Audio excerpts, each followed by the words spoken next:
My husband works at the Supreme Court, I said, sipping my coffee as Karen waved the lawsuit in my face like she was a real judge. And trust me, you're about to learn exactly how bad you messed up. The expression on her face was the exact moment she realized she had gone after the wrong treehouse and the wrong woman. It started with a dream and ended with a revolution none of us saw coming.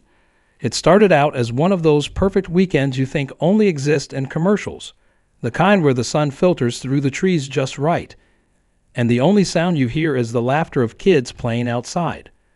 My husband Marcus and I had been working for months on a surprise for our daughter Emma, a 2-story treehouse complete with a rope bridge, climbing wall, and even a little telescope turret. It was part jungle gym, part hideout, part fairy tale come to life. We'd hired a licensed builder and made sure everything was safe, solid, and well within our property lines. For Emma, it was magic. For us, it was joy. For Karen, it was apparently the apocalypse.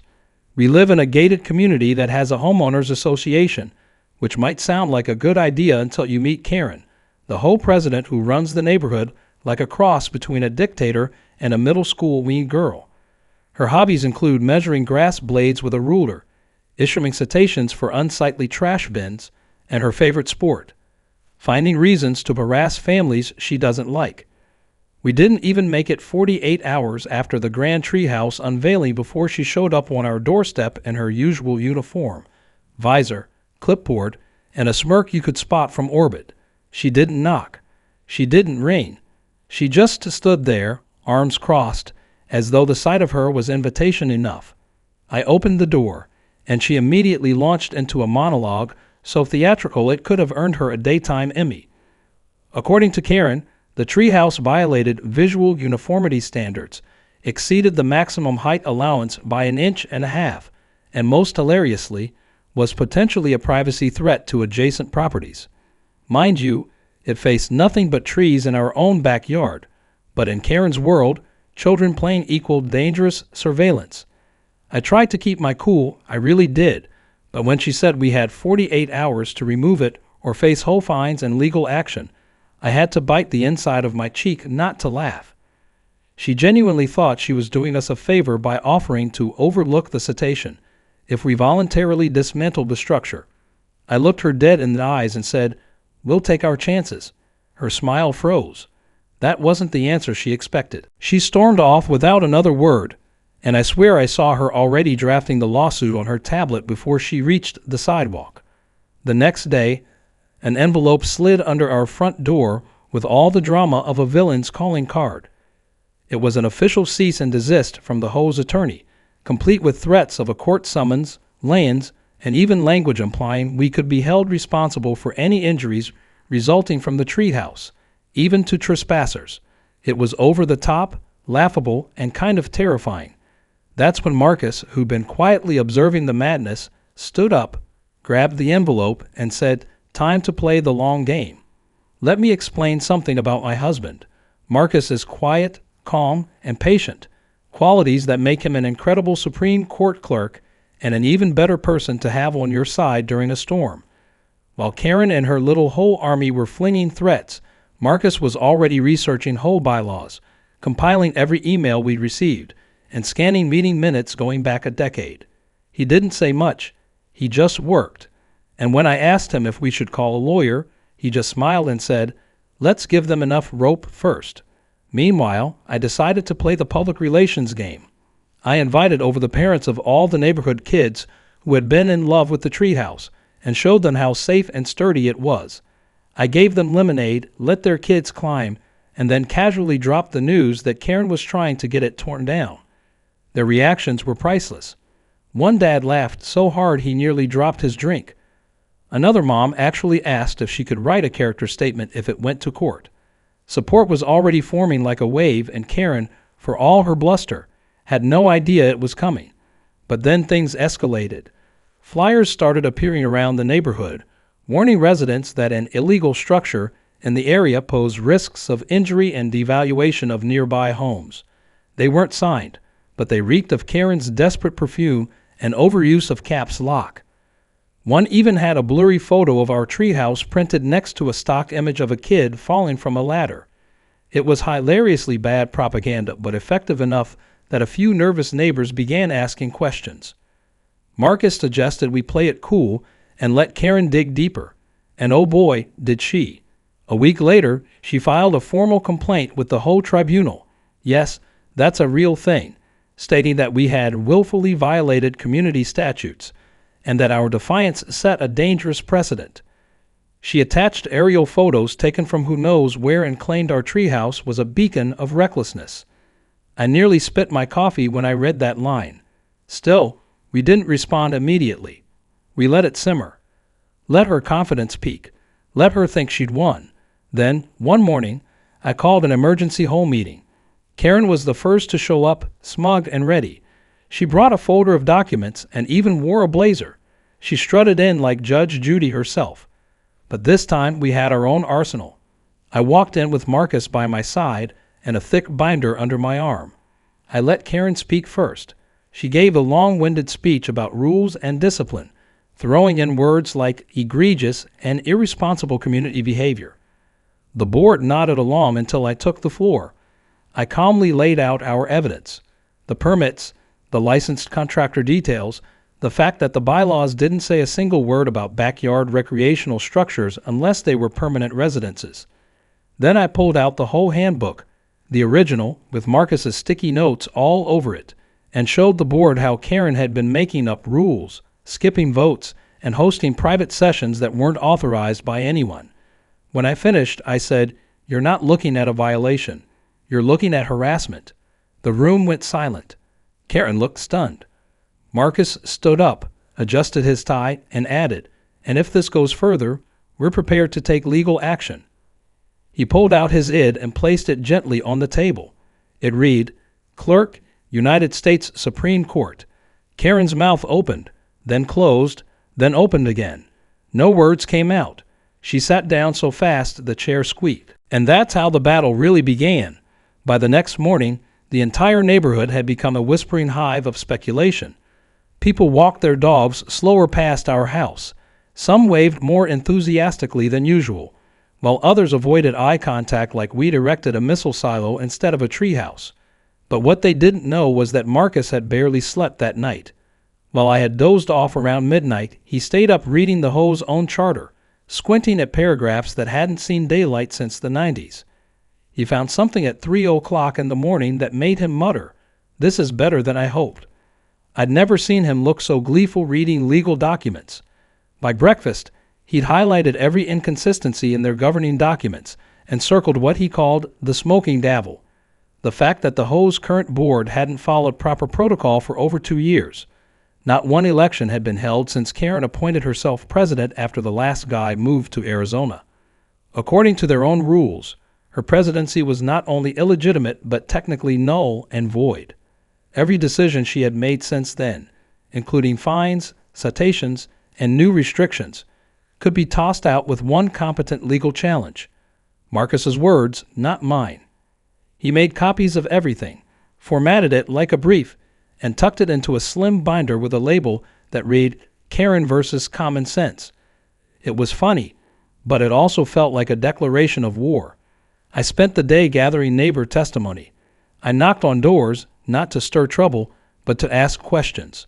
Did they know about Karen's emergency meetings? Had they been invited? Had they ever voted on new regulations? The answers were almost always the same: confused looks, awkward pauses, and finally a quiet, "Wait, no, I don't think we ever voted on that." That was gold. One neighbor, old Mr. Hamilton, told me he used to serve on the board before Karen took over everything. He remembered bylaws being changed at her kitchen table without the required 5-member vote.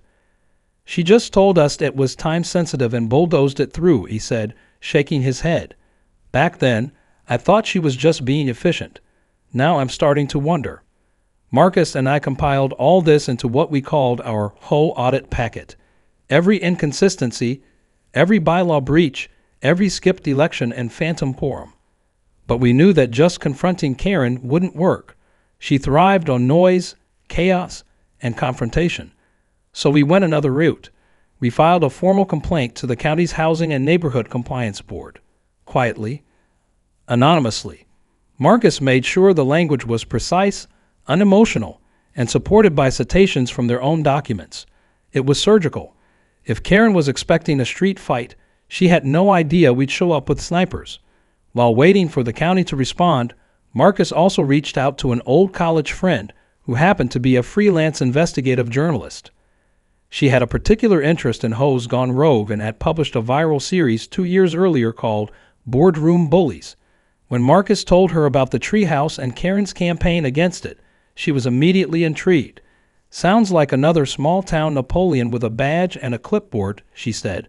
Within 2 days, she drove into town with a notepad, camera, and a hunger for scandal. We didn't even have to tell her much. Once she started asking questions, the stories poured in. One family claimed Karen fined them for putting a trampoline in their yard, even though the bylaws had no trampoline restriction.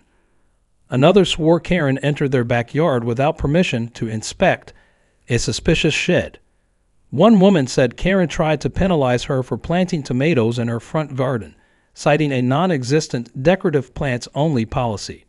It was like a greatest hits compilation of petty power abuse. The journalist, whose name was Rachel, dug into the hoe's financial records next.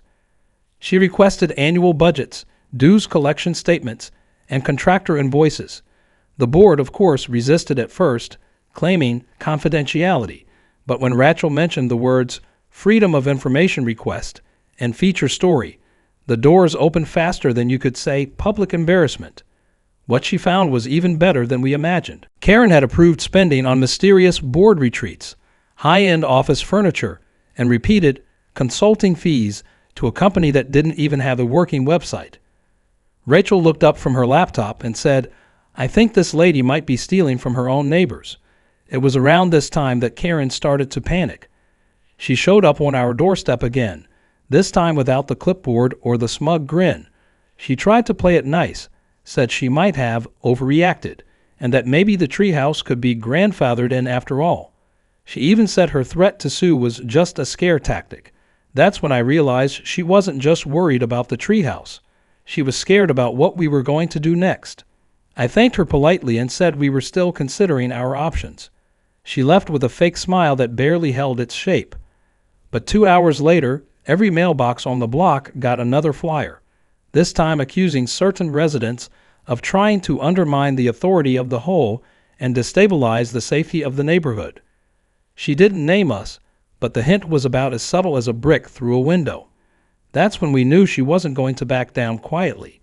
Marcus called a local attorney who specialized in whole litigation, not because we needed him yet, but because we wanted someone in our corner in case things escalated further.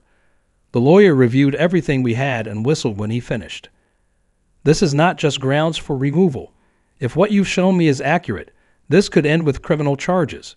That wasn't our goal, but we weren't going to stop the train once it started moving." Meanwhile, Rachel continued digging and finally confronted Karen outside the whole office, camera rolling. Karen tried to shield her face, then accused Rachel of harassment, and then stormed off in her car, knocking over a sprinkler on the way out. That footage didn't just go in Rachel's report. It went viral within hours after she posted a teaser clip online with the title "Whole President Melts Down Over Treehouse." Suddenly the story wasn't just local, and right on schedule, the county board called us. They were launching a formal inquiry into the hoe's governance practices. An inspector would be arriving the following week. Karen's empire, built on silence and intimidation, was beginning to collapse brick by brick.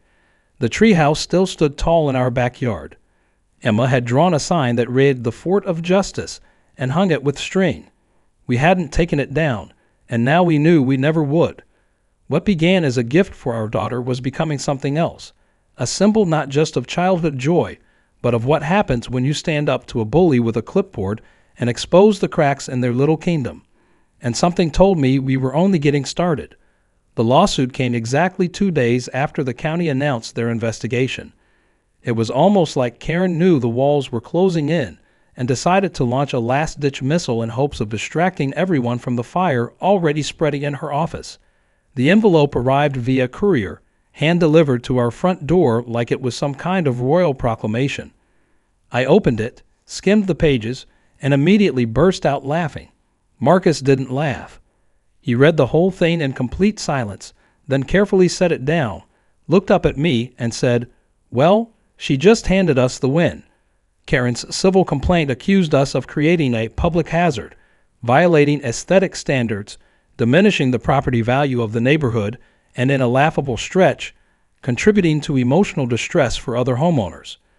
It was riddled with exaggerations, half-truths, and even a few outright lies, like the claim that our treehouse had bright strobe lights and blared music past midnight, which was physically impossible since the treehouse didn't have speakers or electricity for that matter. But the cherry on top was when she included a handwritten list of names she claimed supported her. Marcus cross-referenced those names with meeting sign-in sheets and found that half of them hadn't attended a single meeting in over a year. We didn't panic. We didn't yell. We just got to work. Marcus called in a favor from his former mentor, a brilliant attorney named Victoria Blake, who now specialized in civil litigation and whole corruption. Victoria wasn't just sharp. She was brutal in the courtroom, famous for dismantling smug hoe presidents with the efficiency of a wood chipper. She owed Marcus a favor from his clerking days, and when she heard what was going on, she said, "I've been waiting for someone like this Karen. I'm in." The next few days were a whirlwind of preparation. Victoria came over with a legal assistant and a thick folder of motions and exhibits. She wanted to counter-sue, not just to defend us, but to expose Karen's abuse of power, misappropriation of whole funds, and the systemic violations she had committed since assuming power. It was bold, aggressive, and exactly what we needed. Marcus helped craft the legal argument, citing obscure housing laws and constitutional principles like it was second nature. It was honestly kind of thrilling to watch them work, two legal titans building a case not just to win, but to set something right. When the court date arrived, it was standing room only. Word had spread like wildfire. The courtroom was packed with neighbors, reporters, and even a few law students who'd heard about the Treehouse trial from Rachel's viral article. Karen showed up in a navy pants suit, carrying a thick binder and a smile that looked duct-taped to her face. Her attorney, a man who looked like he was regretting every life choice that brought him to this moment, whispered something to her, but she waved him off and strutted to the plaintiff's table like she owned the building. We sat quietly. Victoria did most of the talking, and when the judge called the court to order, she stood with that calm, razor-sharp confidence that made everyone lean forward just a little. Karen's lawyer led with a long, winding statement about community standards and residential harmony. He tried to paint us as reckless homeowners hell-bent on disrupting the peace. He even tried to argue that the treehouse was a safety risk to children who might be tempted to climb it unsupervised, despite the fact that it was built with a locking ladder gate and clearly posted rules. It was desperate and flimsy. Then Victoria stood, walked to the center of the room, and delivered what I can only describe as a legal evisceration. She presented photographs, construction permits, expert statements from the builder, and evidence of the treehouse's structural integrity. She exposed the lack of due process in Karen's leadership, pointed out that the bylaws had not been followed for 2 years, and even introduced whole financial records obtained through the Freedom of Information request. Records that showed tens of thousands of dollars spent under Karen's authority with no documentation or approval vote. Then came the coup de grace. Victoria pulled out a printout of Rachel's article and stated, "This story includes testimony from no less than 7 residents who were improperly fined, harassed, or missiled by the plaintiff." Karen objected, of course, saying the article was hearsay, but the judge overruled it, noting that sworn affidavits were attached. The entire courtroom felt like it was leaning in for the verdict. Karen tried to speak. She insisted she was only doing what was best for the community, that her intentions were pure, and that she'd never wanted this to become hostile. The judge raised a hand and asked one simple question. "Can you show documentation where the whole voted to approve any of the policies you've enforced since 2022? Karen stuttered, looked through her binder, and then admitted that no, she didn't have that documentation on hand. The judge stared at her for a long moment before saying, "Then it seems we have a serious governance issue on top of a misdirected lawsuit." The ruling came 2 hours later. The court dismissed the Ho's case with prejudice, citing lack of standing and abuse of process. Our countersuit was cleared to proceed, and the judge issued a preliminary injunction blocking the HOA from issuing any new fines, sanctions, or rule changes until the county's investigation concluded. Karen's face turned the color of spoiled yogurt, but it wasn't over. The very next morning, Rachel published a follow-up article titled "The Treehouse That Toppled a Tyrant." It included new revelations, emails from Karen to the HOA board pushing through private expenses including catered lunches, spa reimbursements, and a conference trip to Las Vegas that coincided with a Taylor Swift concert. The receipts were all there, and the fallout was immediate.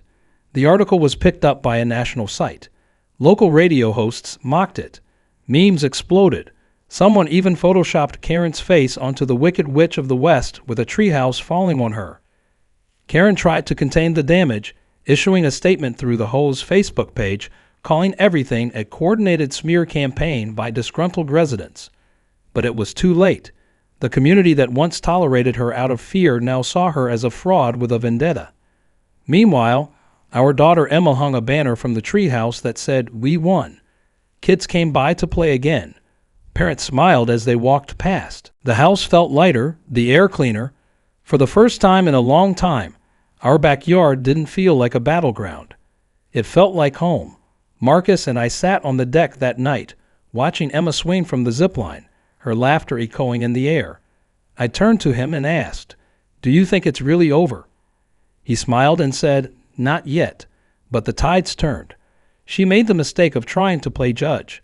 Now she'll learn what happens when the law answers back." And in the distance, Karen's carefully constructed empire of rules, fines, and fabricated authority began to crumble like a sand castle in high tide.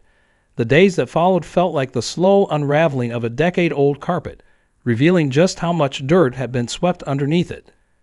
Karen had always carried herself like the queen of the neighborhood, but now her royal court was in full retreat. Board members who once stood proudly behind her began resigning without a word. Notices were quietly removed from the community bulletin board, and the whole newsletter that used to arrive like clockwork was nowhere to be found. But the silence was louder than anything Karen had ever shouted through her megaphone of power. She wasn't just losing control. She was losing the very illusion of it. The court's injunction had stripped Karen of her ability to impose any new rules, which meant no more fines, no more surprise inspections, and no more last-minute policy changes disguised as safety measures. Her influence was evaporating in real time, and the only thing holding the HOA together was the string of fear she had knotted over the years. Once that snapped, the whole thing came tumbling down. And it did, beautifully. The County Compliance Board began their formal audit. Investigators showed up with clipboards and neutral expressions, taking photos, recording interviews, and collecting boxes of old HOA records. They weren't interested in Karen's excuses, only in facts. And the facts weren't kind to her. Neighbors began speaking more freely. At first, it was just in whispers, cautiously checking over their shoulders. But soon it became backyard conversations, group texts, and then full-on public discussions at the local coffee shop. People were tired of living under HOA rule that felt less like a homeowners organization and more like a personal empire. Stories surfaced about fines for having holiday lights up a day too long, threats for children drawing chalk on sidewalks, and even someone being written up for their lawn furniture being the wrong shade of beige. One neighbor said Karen had once threatened to call animal control because their dog barked during her meditation hours. It was absurd, but the worst part was how normal it had all become under her reign. Marcus and I didn't gloat, not publicly. We knew it was better to let the facts do the talking, but we did keep moving forward. With Victoria still representing us, we pushed forward with the countersuit, not because we wanted money, but because the community deserved to see the full extent of what Karen had done. If we settled, it would disappear quietly. But if we pursued it, we could force transparency. Discovery was brutal. Her personal purchases using HOA funds added up to over $40,000. Spa treatments labeled as board wellness, first-class flights listed under conference travel, and even a bizarre expense labeled retreat snacks that was actually for a catered dinner at her niece's birthday. Marcus kept every receipt. When Victoria filed the financial misconduct claims as part of the civil suit, the county attorney's office took notice. That's when everything shifted from petty neighborhood drama to something criminal. Karen's behavior wasn't just unethical, it was illegal.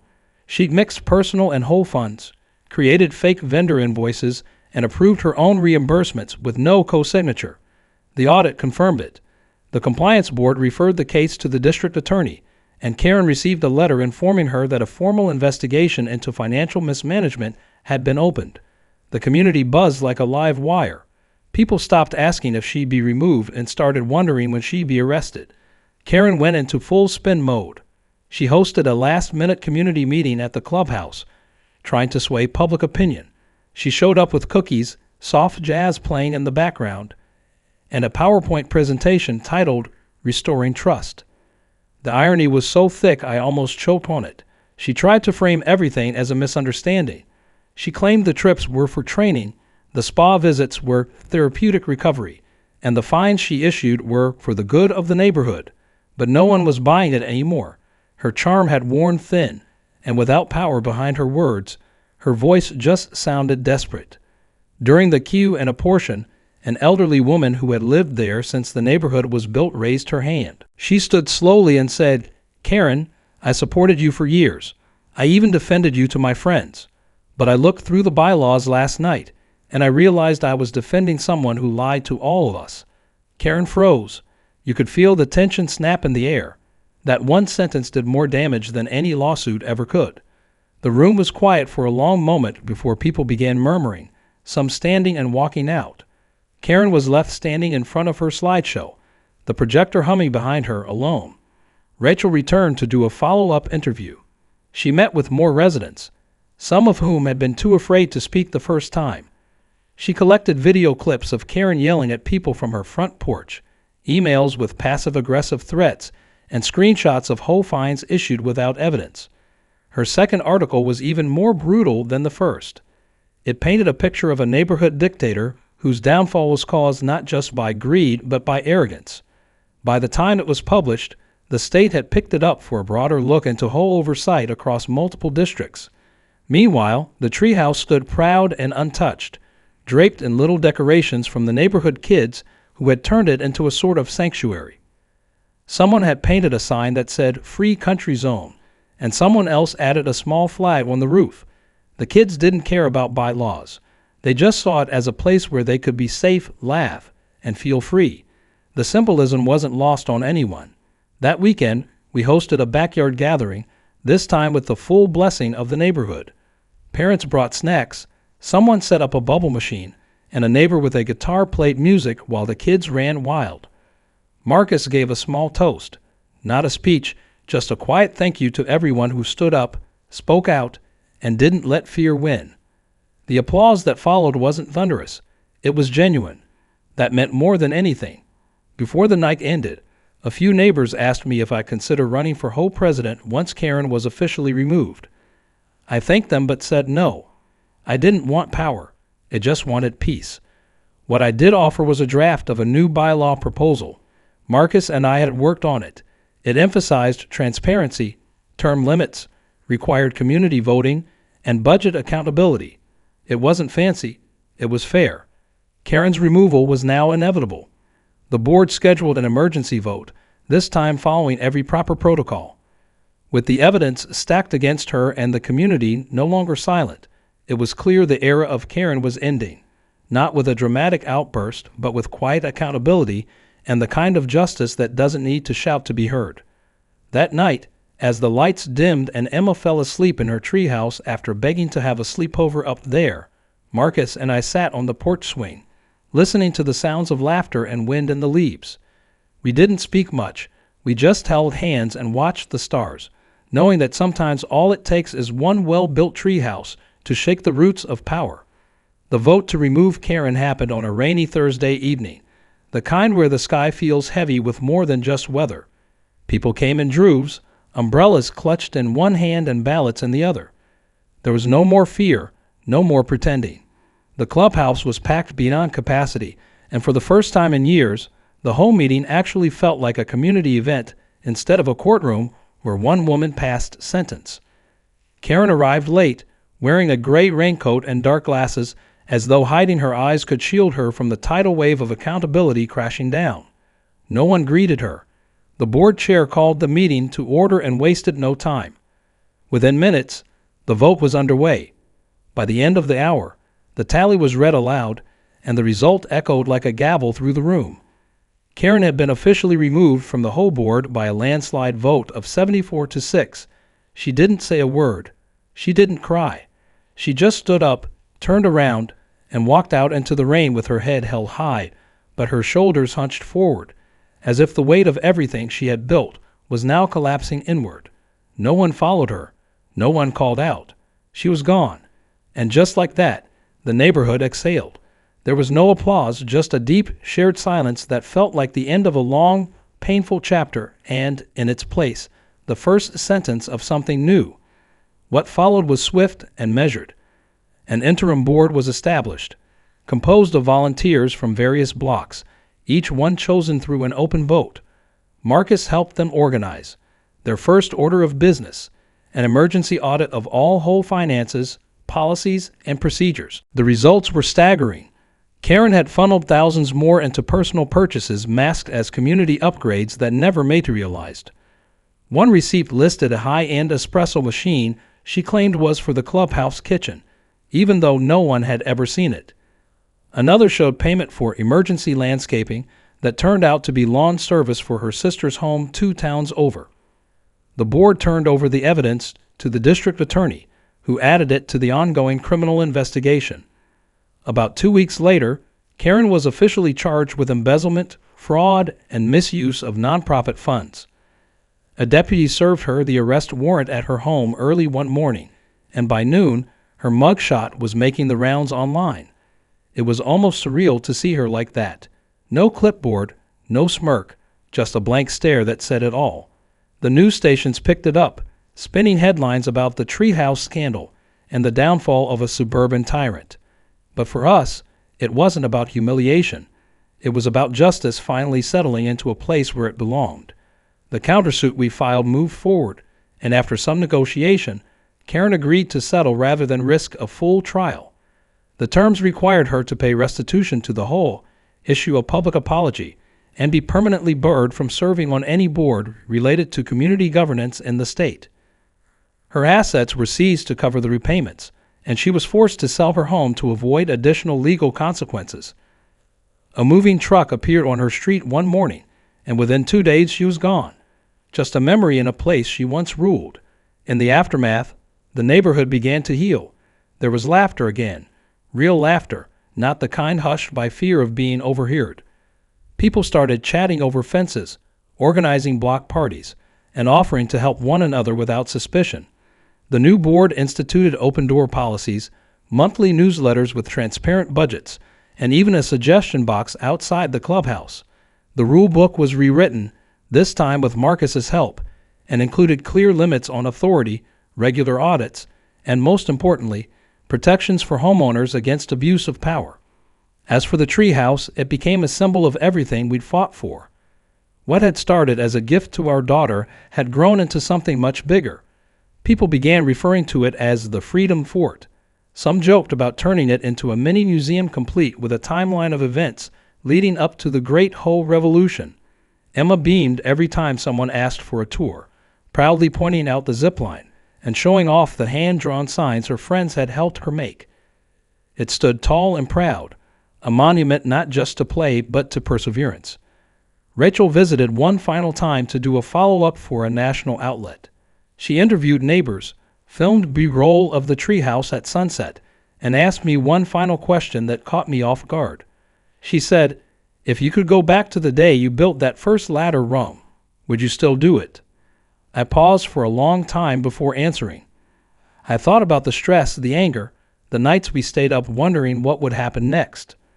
But I also thought about the change, the pride in our daughter's eyes, the community that came together. So I said, yes, I'd build it bigger. In the weeks that followed, the treehouse became more than just our backyard project. It became a meeting place. Marcus hosted a legal literacy workshop up there, teaching neighbors about their rights under whole law. Kids painted the support beams with chalk murals. One neighbor even installed a small solar light to keep it softly glowing at night. It had become a beacon in more ways than one. Eventually, we received a letter from the State Attorney General's office thanking Marcus for his role in helping expose HOA abuse. His quiet expertise and relentless documentation have been essential in helping establish precedent for broader investigations statewide. A month later, he was invited to join a task force aimed at drafting model HOA legislation that could be adopted across the country. I still remember the look on his face when he got the call: surprised, humbled, and a little amused. "All because of a treehouse," he whispered. One quiet evening, I stood in the yard as Emma climbed into her treehouse with her flashlight and sleeping bag, giggling with her friends. The breeze rustled through the trees, and the last golden light of day bathed everything in warmth. Marcus joined me on the porch with 2 cups of tea, and we sat in silence for a while. No drama, no noise, just peace. He finally broke the silence and said, "You know, this whole thing started because Karen thought she could scare us into submission." I nodded and replied, "She picked the wrong family." We clinked our mugs together softly, the sound light and certain. The story of the treehouse spread beyond our block, beyond our city. But to us, it wasn't about viral fame or headlines. It was about standing up when it counted. It was about not letting someone else decide what joy looked like in our own backyard. And most of all, it was about showing our daughter what it means to fight, not with fists or fury, but with truth, persistence, and a little help from someone who just happens to work at the Supreme Court. And as the stars blinked on one by one, high above the leaves, I realized that sometimes the smallest structures can hold the tallest victories. Our treehouse, built with love for our daughter, had become a monument to justice and community strength. In standing up to Karen, we hadn't just saved a wooden fort. We'd rebuilt a neighborhood's spine. As Marcus squeezed my hand in the growing darkness, I felt a profound sense of peace. The treehouse silhouette against the night sky reminded me that when faced with bullies and bureaucracy, ordinary families can win, not because we had special connections or extraordinary power, but because we refused to back down when something mattered. And that lesson, more than any treehouse or triumph over Karen, was the greatest gift we could have given our daughter.